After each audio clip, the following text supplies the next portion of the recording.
Hello guys, my name is Rishabh Kumar Roy. Today in this video, we talk about one of the most famous scheme which is used under the money laundering process is known as Cash Direct Business Scheme. This video is a part 2 video of the series of money laundering videos.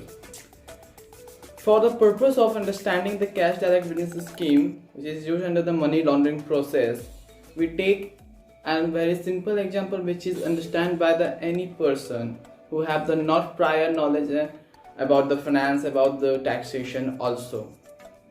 Because the way we are explaining this scheme is in very simple manner and in the layman term. So let's start the example. तो हमारे इस कहानी में, हमारे इस उदाहरण में 4 character को मैंने इंट्रोड्यूस किया है जो आपको हेल्प एक बेटर अंडरस्टैंडिंग देगी किस वे में हम कैश डायरेक्ट बिजनेस स्कीम को यूज़ करते हैं मनी लॉन्ड्रिंग प्रोसेस के लिए। तो जो पहले 2 कैरेक्टर हैं वो आपके मेल कैरेक्टर है और जो नेक्स्ट 2 कैरेक्टर हैं वो आपके फीमेल कैरेक्टर हैं। फीमेल कैरेक्टर का इंपॉर्टेंस आपको आगे पता चलेगा। सो प्लीज़ आप कोई भी कंक्लूजन बीच में देख के मतलब थोड़ा वीडियो देख के आप एक कंक्लूड ना करिए कि इस वीडियो से आपको कुछ सीखने मिल रहा है कि नहीं। प्लीज़ एटलीस्ट लास्ट तक देखिए। अगर आपको कुछ सीखने मिलता है तो ठीक है, या तो फिर समझ लीजिएगा, नहीं आपको कुछ ना कुछ तो नॉलेज इससे मिलेगा, ऐसा नहीं। तो पहले जो 2 मेल कैरेक्टर हैं, मेल कैरेक्टर्स हैं, उनका नाम है सोहन और एक का नाम है मोहन। और जो 2 फीमेल कैरेक्टर है उनका नाम है सलोनी और रानी। तो सोहन एंड मोहन ये दोनों पार्टनरशिप में बिजनेस ऑपरेट करते हैं। पार्टनरशिप में बिजनेस ऑपरेट करने का मतलब ये कोई एक लीगल रजिस्टर्ड फर्म नहीं है इनकी, मतलब as a for the example एक पार्टनरशिप में बिजनेस ऑपरेट करते हैं। जो इनका मोस्ट ऑफ द इनकम आता है वो आपके इनलीगल एक्टिविटी के थ्रू आता है। That means human trafficking, kidnapping, murdering, smuggling etcetera. अब सोहन और मोहन का जो लाइफ स्टाइल है वो एकदम सिंपल है, मतलब एक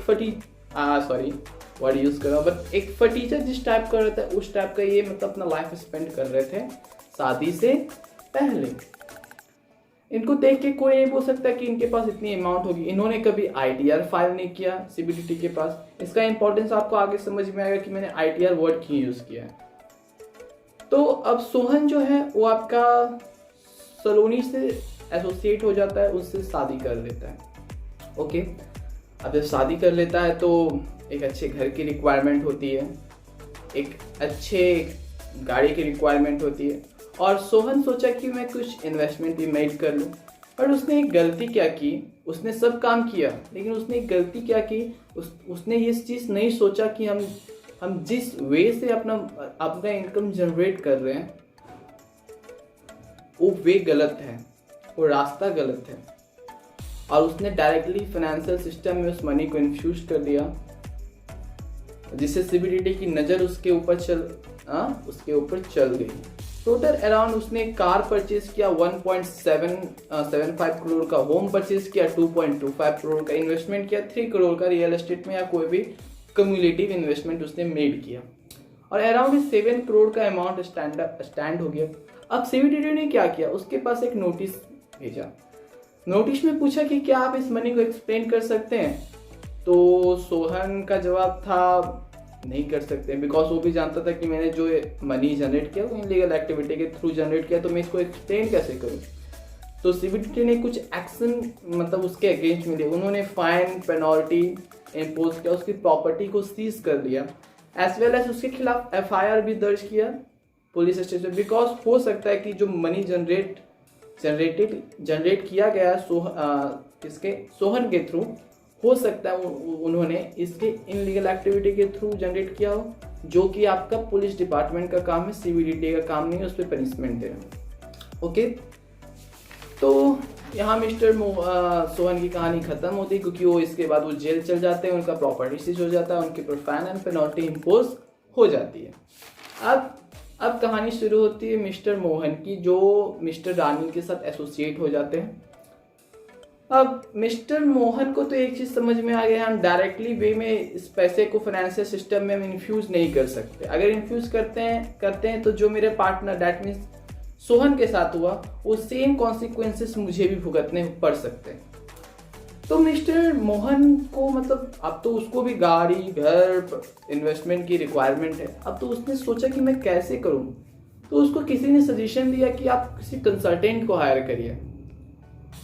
कंसल्टेंट को उसने हायर किया, जिस कंसल्टेंट का नाम आरके कंसल्टेंट। और एक बात और, मनी लॉन्ड्रिंग को इंडिया में प्रॉपर जो एक और नाम से जाते तो हवाला ट्रांजेक्शन, बहुत फेमस है हवाला ट्रांजेक्शन। तो उन्होंने हवाला ट्रांजेक्शन के लिए आरके कंसल्टेंट को चूज किया। अब आरके अब इसको चूज करने का उसका एक ही लीगल था कि to convert illegal amount, illegal money from legal money. तो आरके कंसल्टेंट ने उन्हें 2 क्लास ऑफ स्कीम बताई। पहले क्लास ऑफ स्कीम में 3% ब्रोकरेज था आरके का, दूसरी क्लास ऑफ स्कीम में 15% ब्रोकरेज था आरके का। ओके, अब तो मोहन बोलते हैं कि दोनों के ब्रोकरेज में, दोनों के कमीशन परसेंटेज में इतना का डिफरेंस क्यों? तो बोले चलिए हम आपको दोनों स्कीम समझाते हैं, दोनों क्लास समझाते हैं, तो आपको खुद अंडरस्टैंडिंग हो जाएगा कि दोनों में डिफरेंस क्या है। तो क्लास 1 में आरके बोलते हैं कि हम एक कॉमर्शियल कॉम्प्लेक्स को फाइंड आउट करेंगे, वहां पे एक शॉप को रेंट आउट करेंगे और उस शॉप को हम रजिस्टर्ड करेंगे under the companies act, under the किसी भी एक लीगल फॉर्म के अंदर। तो चलो हमने इसको रजिस्टर्ड कर दिया कंपनीज एक्ट के अंदर, और इसका नाम दे दे काटू क्या प्राइवेट लिमिटेड। दैट मीन्स ये बाल काटने वाला दुकान है, इसलिए इसका नाम रखा गया काटू क्या प्राइवेट लिमिटेड। अब काटू क्या प्राइवेट लिमिटेड तो कोई बिजनेस ऑपरेट नहीं कर रहा है, इसको फॉर्म करने का बस एक ही रीजन है कि हाँ हवाला ट्रांजेक्शन के प्रोसेस को इम्प्लीमेंट कर सके या उसके प्रोसेस को हम कंप्लीट कर सके। तो इससे जितना भी फॉल्स रेवेन्यू जो जनरेट हो रहा था around 50 lakh 60 lakh even 1 crore rupees का, तो इस बिजनेस के थ्रू दिखाया जा रहा था कि ये जो एक्चुअल में जो मनी जनरेट हो रहा है वो इलीगल एक्टिविटी के थ्रू जनरेट हो रहा है। बट उस पैसे का ऐसे शो किया जा रहा था गवर्नमेंट के सामने कि ये जो अमाउंट है आपका वो इस बिजनेस के थ्रू ही आपका जनरेट हो रहा है। ओके, इस बिजनेस के थ्रू जनरेट हो रहा है। तो अब वो शो ऑफ कर दिया, अब उसने प्रॉपरली इनकम टैक्स भी भर दिया सीबीडीटी को, अब वो मनी फ्री है यूज करने के लिए। अब इससे मोहन चाहे तो गाड़ी खरीदे, घर खरीदे या इन्वेस्टमेंट करे। बट आरके ने बोला किसको? मोहन को, क्योंकि सोहन तो जेल में है। मोहन को बोला आरके ने कि इसमें एक प्रॉब्लम है सर, कि कल को रह के अगर आपके खिलाफ लीगल प्रोसीडिंग अगर गवर्नमेंट के थ्रू किया जाता है तो आपका प्रॉपर्टी सीज हो जाएगा, आप पे भी फाइन पेनल्टी और इम्प्रिजनमेंट आएगा। दैट मीन्स जेल आपको भी जाना पड़ सकता है। तो लेकिन हाँ, जब तक आप पकड़ाते नहीं तब तक इस मनी को आप फ्रीली यूज कर सकते हैं, लेकिन जिस दिन आप पकड़ा गए उस दिन आपके पास जो आपके भाई मोहन के साथ हुआ वो सेम चीज आपके साथ हो जाएगा। तो मोहन बोलते हैं क्या इससे बचने का कोई वे है? तो आरके बोलते हैं यस, क्यों नहीं है, चलिए हम क्लास 2 स्कीम को समझते हैं। क्लास 2 स्कीम में जो process as it is same first stage में क्लास 2 स्कीम में इम्प्लीमेंट किया जाएगा। हम इसे प्लेसमेंट भी कह सकते हैं, जो फाइनेंशियल सिस्टम में हम मनी को इन्फ्यूज किए। दूसरा स्टेप हम लेयरिंग करेंगे और तीसरा स्टेप हम इंटीग्रेशन करेंगे। चलिए हम समझते हैं हम लेयरिंग और integration cash direct business scheme में कैसे किया जा सकता है। आप जानते हैं कि काटू क्या private limited is Indian company है, एक इंडियन कंपनी है। अब वो जो काटू क्या प्राइवेट लिमिटेड इन्वेस्टमेंट अपना करेगी, अपना अमाउंट, अपना मनी ट्रांसफर करेगी in the form of investment, in the form of loan, ऐसी कंट्री में जो कंट्री इंडिया के साथ इंफॉर्मेशन शेयर ना करती हो। इंडिया के साथ इंफॉर्मेशन शेयर करने का ना करने का मतलब किसी भी टाइप का information, whether it is related to finance, whether it is related to defence, मतलब कुछ भी टाइप का इंफॉर्मेशन इंडिया के पास शेयर ना करते हैं। और ऐसी बहुत सारी कंट्री हैं इस दुनिया में जो इंडिया के साथ इंफॉर्मेशन शेयर नहीं करते due to an number of reason. तो बोला ठीक है। अब देखिए ऐसा हो सकता है कि वहां पे एक रियल फॉर्म ऑफ कंपनी में भी इन्वेस्ट करे, but real form of company में मतलब जो एक्चुअल बिजनेस एक्टिविटी करती है उस फॉर्म में अगर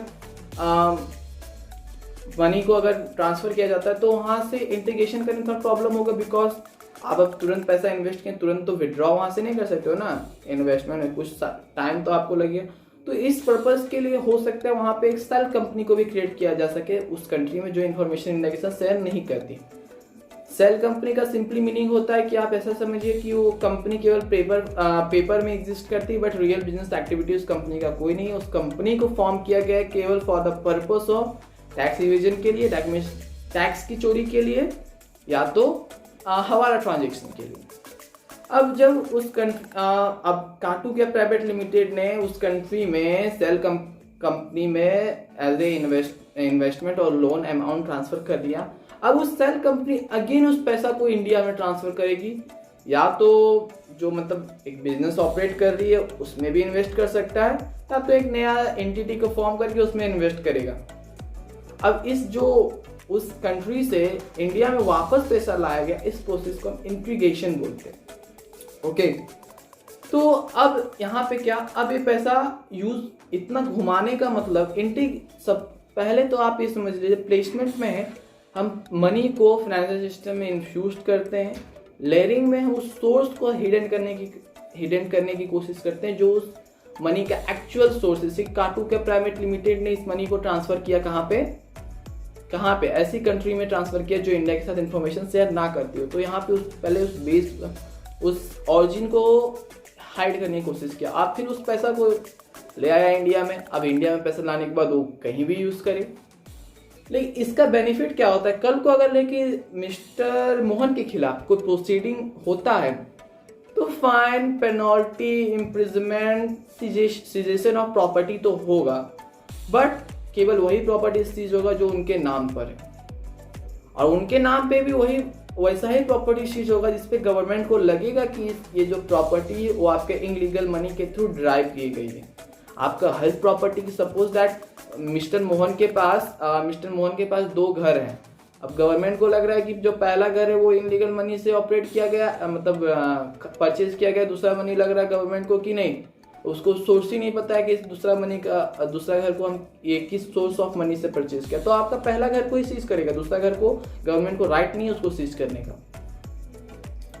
तो इसमें ये बेनिफिट है। लेकिन जो पहला केस में आपका जितना प्रॉपर्टी है बाबा उस सबको सीज कर लेगा, मतलब आप कुछ भी यूज नहीं कर सकोगे। एटलीस्ट जो क्लास 2 है इसमें आपका बीवी बच्चे माता पिता तो यूज कर सकते हैं आपके प्रॉपर्टी को।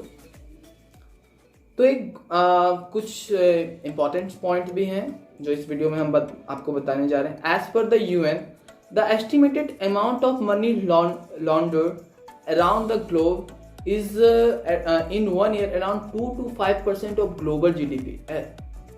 Just imagine huge amount. That means around 800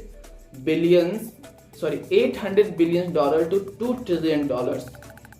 मतलब ये कितना बड़ा अमाउंट है, आप समझते हैं कि एक साल में कितना बड़ा अमाउंट मनी लॉन्डर्ड हो रहा है, इस ग्लोबल में लॉन्डर्ड हो रहा है।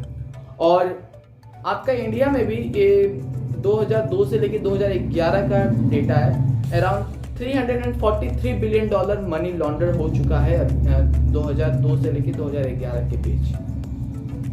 अभी लेटेस्ट इंफॉर्मेशन अवेलेबल नहीं है, दैट्स वाई मैं मतलब बहुत ढूंढा, बहुत रिसर्च किया, बहुत ढूंढा, बट मुझे एक्चुअल फिगर नहीं मिला। दैट्स वाई मतलब मैं 2002 एंड 2011 का फिगर आपको बता रहा हूँ, बट लेकिन इससे आप एक रफ एस्टिमेट लगा सकते हैं कि किस लेवल पे इंडिया में आपका money laundering process, that means हवाला ट्रांजेक्शन को बढ़ावा दिया मतलब किया जाता है। कमिंग वीडियो हम बात करेंगे casino scheme and structuring scheme की। कसिनो स्कीम एक ऐसा स्कीम है जिसमें आपका टकराने का चांसेस, मतलब फंसने का चांसेस बहुत कम है, क्योंकि एक अलग ही लेवल पे इसको ऑपरेट किया जाता है, मतलब इसका एक अलग ही प्रोसेस है। स्ट्रक्चरिंग स्कीम बहुत सिंपल है। May be part 3 of this series में हम वो दोनों स्क्रीन को कवर अप कर देंगे, और पार्ट 3 में हम आपको कुछ पॉइंट ऐसे भी बताएंगे जो आपकी जहाँ पे आप फंस सकते हैं, और ये पॉइंट में अगर कोई पर्सन मनी लॉन्ड्रिंग या हवाला ट्रांजेक्शन को इम्प्लीमेंट कर रहा है तो इस जगह पे वो फंस सकता है। इस वीडियो में ना बताने का क्योंकि वीडियो बहुत लंबी हो जाएगी, दैट्स वाई इसको मैंने स्किप अप किया। Thank you for watching my video. Thanks for watching my video. Please last तक इस वीडियो को देखिए, उसके बाद ही अपना कंक्लूजन फॉर्म करिए।